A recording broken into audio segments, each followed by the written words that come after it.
Ndugu zangu wa Tanzania wenzangu, ni wasalimu kwa maamkizi mema, niseme amani ya Mwenyezi Mungu na rehema na baraka ziwe kwenu. Nimshukuru Mwenyezi Mungu kuendelea kutupigania, kutupa afya na kutufanya kuwa Watanzania kuishi kwenye taifa moja lenye amani. Ndugu zangu, leo napenda nizungumze hili jambo limekuwa linajirudia na watu wanataka wafanye kama vile ni desturi, lakini baadaye madhara yanapotokea ndio watu tunabaki tunajilaumu. Najua ukienda Kongo, Burundi, Rwanda, Somalia wanaitafuta amani kwa udi na uvumba. Sisi wa Tanzania tumevimbewa amani, tunaitafuta vita kwa udi na uvumba. Na wallahi nakuelezeni, kama lengo letu ni kutaka tuuane, tutauana kweli. Chochote unachokiomba Mungu anakupa. Ukiomba shari, Mwenyezi Mungu anakupa shari. Ukiomba kheri, Mwenyezi Mungu anakupa kheri. Sasa Watanzania wengi tumevimbewa na tumesaza amani. Nataka nizungumze ya maandamano yanayotangazwa na Chama cha Demokrasia na Maendeleo. Na ile nataka Watanzania wajue na watusikilize, na litakapotokea wajue ni nani anayetakiwa kukamatwa. Sasa tumekuwa kila tukisema hapa mtu wewe mchochezi, mimi mchochezi na mchochea nani? Tulizane, mimi mchochezi na mchochea nani? Mimi sihitaji cheo chochote cha kuteuliwa na kuchaguliwa. Aya, na kuchochea wewe vuruge nchi ili mimi ili ndio iweje? Ukishavuruga nchi mimi nikae wapi? Kwa taifa hili litaribiwa na wanasiasa wenye roho wa madaraka. Wala sio watu wa dini, wala sio watu wengine. Kwa kweli Chadema wanaitaka nchi kwa udi na uvumba. Wanaitaka nchi kwa vyovyote mradi wanataka nchi. Nikichukua maneno aliyoongea Bwana John Heche kule kusini kwenye jimbo la huyu Bwege wapi hapo, ameongea maneno mabaya kweli kweli. Kilo hapo. Yaani ameongea maneno mabaya, anasema tunaiambia kabisa serikali ijue. Tena ameongea kwa hisia akiwa serious kabisa. Anasema tunaiambia serikali wajue. Heche anasema hivyo. Yaliyotokea tarehe 29 si walizalau. Sasa haya yatakuja kutokea makubwa kuliko yale. Heche amesema maneno haya na klipu ninayo. Akipinga mimi nitaiweka kwa sababu wanapenda kusema kwa vielelezo. Sasa hamuoni kwamba yale ya tarehe 29 alianza hivi hivi? Anasisitiza maandamano makubwa yafanyike mwezi wa 7. Analazimisha mwezi wa 7 maandamano makubwa ya nchi nzima. Anakwenda anashawisha na mobilize watu. Iwe isiwe watu waingie barabarani.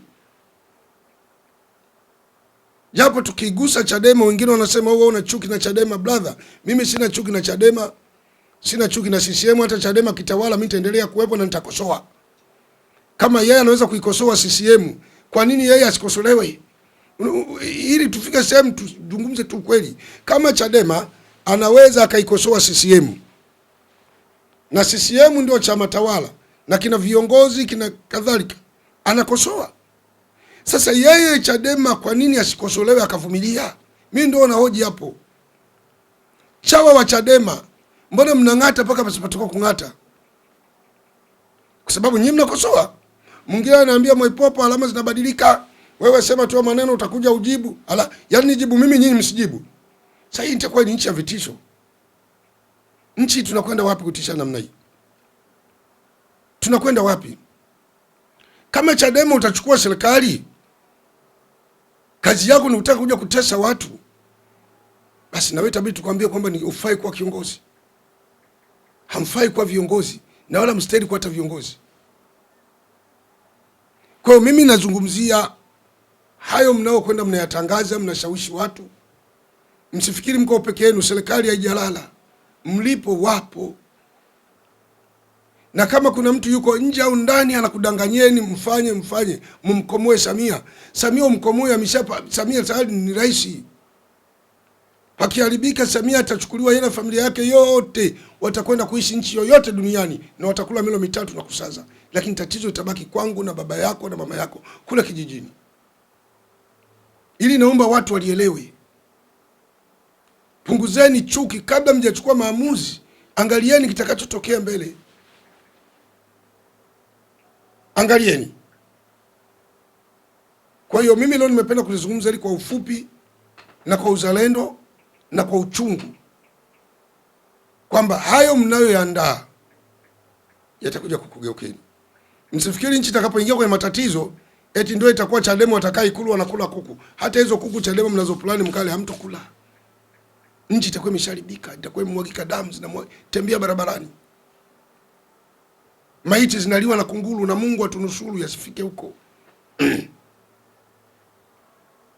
Kama swala la Lissu ndio lifanye watu wetu waingie barabarani, jamani, Lissu ni mtu mmoja. Wako watu wengi wameonewa. Wako watu wengi wanaumia. Kwa nini wengine mwasemee tulazimisha tuingie barabarani kwa ajili ya Lissu? Hamuoni nyinyi mna matatizo? Kwa hiyo mimi napenda niwaambie Chadema, haya mnayoyaandaa litakapotokea, Heche na genge lako kina Mnyika, kina God Bless Lema, msikatae, msikwepe. Msalaba huo mtaubeba bila hofu yoyote. Na kama narudia tena, kuna watu wanachochea mgogoro huo, wanauchochea ili nchi ivurugike kwa kusema wanamkomoa Samia. Samia umkomoi. Sikilizeni Watanzania, nyinyi msiwe watu wa ajabu. Samia umkomoe. Mtu akichafikia ngazi ya urais huwezi kusema unamkomoa. Mnapoteza muda. Fanyeni siasa za kistaarabu, siasa zinazoweza zikaonekana na jamii na dunia. Kwa mabwana, mimi natoa angalizo sana. Tarehe 29 watu walikufa, watu 500 si wachache. Watu 500 si wachache, ni wengi sana. Lakini na bado kuna watu wanachochea, wanasema lazima tarehe 29 watu watoke, lazima watu watoke tarehe mwezi wa 7, lazima watu watoke Sole mwezi wa 7. Kwa maslahi ya nani na ya nini? Rais amesha hapa Chadema kushiriki uchaguzi, na wewe umesema uitambui serikali. Sasa kwa busara wewe ungetulia, kwa sababu serikali uitambui. Wale wanaoitambua waache washirikiane nayo kuendesha gurudumu la nchi. Tukishafika mwisho sasa 2030, sasa ndio utashiriki kwenye uchaguzi. Serikali inayokuja ndio utaitambua. Hii umesema uitambui. Sasa kitu kama ukitambua unakizungumza cha nini? Kwa hiyo mimi ni wanasihi sana wa Tanzania, acheni mambo ya kuiga. Haya tunaokuelezeni mtakuja kuyajutia. Mtajuta tu. Mwanadamu mtajuta tu. Mwanadamu huwa ana nafsi. Waislamu tunasema nafsi la uwama. Nafsi la uwama ni ile nafsi inayokushawishi kukuchochea ufanye jambo lolote, inakwambia fanya tu, fanya tu, yaani unashawishika kufanya. Hiyo ni nafsi la uwama. Ukisha kufanya, yanapokufika sasa, ile nafsi la uwama ndio inakuja, unaanza kujutia, la ningeacha bwana, ningesikiliza hili. Ndio sana mtoto mshenzi anaambiwa na mama yake na baba yake na wazazi, acha kitu fulani asikii, anakuja kushtuka yuko kwenye matatizo, yuko gerezani, anajuta. Na ndio haya tunayoandaa na yazungumza kwa lugha nyepesi, lugha ambayo kila Mtanzania anaielewa, aliyoko ndani ya nchi na nje ya nchi. Hayo mnayoyaandaa watu wa Chadema, mtakuja kujuta baadaye. Nchi haichukuliwi kwa mfumo huo mnaotaka nyinyi. Ina utaratibu wake. Hii nchi ni ya kidemokrasia. Watu wapige kula, watu wafanye sera, wanadi vyama, kila mmoja na uhuru wa kuchagua. Na mimi nimalize na kusema, Watanzania mtapata shida sana. Brother, wewe kama unanipania mimi kuniua, wewe nipanie tu. Linalonifika linalonikosa, wallahi nasema ni kadari ya Allah, ni kadari ya Mwenyezi Mungu. Mpango wa Mungu siwezi kukwepa mimi. siwezi kukwepa, lakini mimi sipo kwa ajili ya kutetea uovu wa mtu wala mabaya ya mtu, wala mimi huo uchawi mnaosema mimi sio chawa, lakini na haki ya kusema na kutoa maoni yangu. Maoni yangu ni haya, leo yasikilizeni.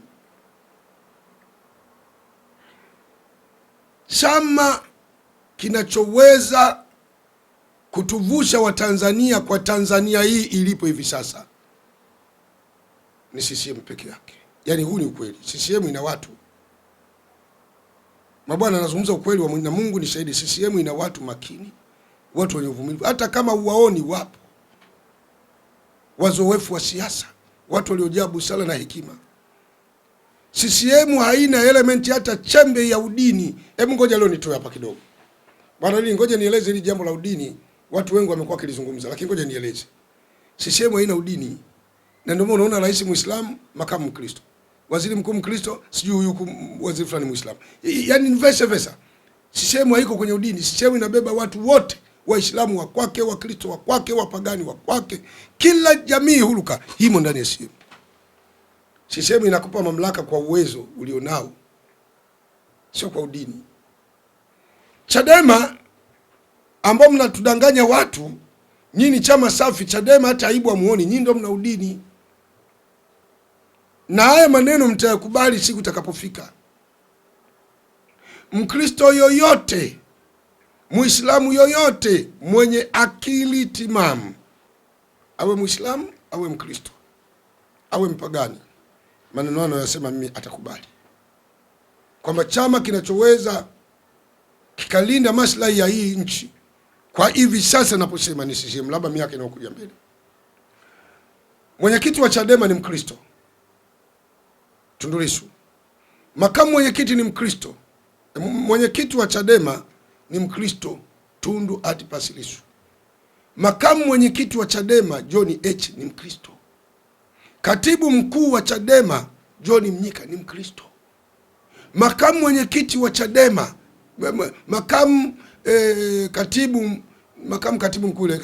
naibu katibu mkuu bara yule, kama sikosei, Gurugwa, Mkristo. Mwenyekiti wa vijana Mkristo. Watu wote VIP kule, kina God bless Lema, wa Kristo. Mr. Sugu kule Mbeya ndio na kiongozi wa kanda, sijui mwenyekiti wa kanda kule kaskazini, Mkristo. Aya, Muislamu yuko wapi hapo? Mimi nijibuni hili, Muislamu yuko wapi? CCM ina mifumo hiyo? Atuseme tunafitinisha, tuzungumze ukweli. Mkristo, Muislamu yuko wapi hapo? Zile nafasi zote za kimadaraka za juu zote wamejaa Wakristo. Kwa ukimwona Muislamu Chadema, yeye ni mbeba mafaili, anatumwa kafagia ofisi. Wallahi ni kama nasema Mungu, nendeni pale Chadema makao makuu, na hapo Kinondoni wafagiaji wa ofisi wengi Waislamu. Hata nyinyi mlioingia jana juzi sisi Chadema mkatoka kafu sijui nini ACT pale kwenye jimbo la zamani la Mr. Bwege, nyinyi mtakuwa wafagia ofisi tu, hamwezi kupata nafasi za juu hata mfanyeje. Huo ni mkakati maalum wa Chadema. Sasa huu sio udini. Ukisema mtu kama basi kama hivyo CCM ya Waislamu, CCM sio chama cha Waislamu wala hakina mpango wa Uislamu. Uislamu hauwezi kuongozwa na CCM. Uislamu unaongozwa na Qur'ani na Sunna za Mtume Muhammad sallallahu alaihi wasallam. Ukimwona mtu mjinga anakuambia CCM ya Waislamu, mwambie huna akili. Uislamu hauwezi kuongozwa na CCM. Uislamu una principles zake, una sera zake. Sera za CCM, pombe zote ni pombe. Inaweza kuwa sera ya Uislamu hiyo? CCM inakubali pombe zote ni pombe. CCM inakubali riba, ndio maana ina mabenki, na serikali inaweka mabenki yenye riba. Uislamu ukubali huko. Kwa hiyo huko kwenye CCM hakuna Uislamu, kuna Utanzania.